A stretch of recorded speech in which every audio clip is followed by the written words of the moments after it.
In today's video, I'm going to show you how to colorize an old photo using Canva AI. So start by opening up Canva, then next in the left panel, hover your mouse on More, then click on Apps. So here, look for AI tools like Photo Enhancer or Image Color tools. So you can go for an app like this, Colorize, and we're just going to use this in our design. So here, just add in your old photo. Then next is click on Colorize Image.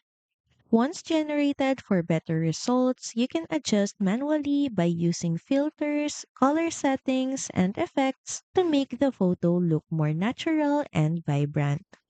And if needed, you can use Magic Edit to refine areas and to improve details for a more realistic colorized look. Thank you for watching this video. Also, feel free to use our affiliate link in the description. Bye!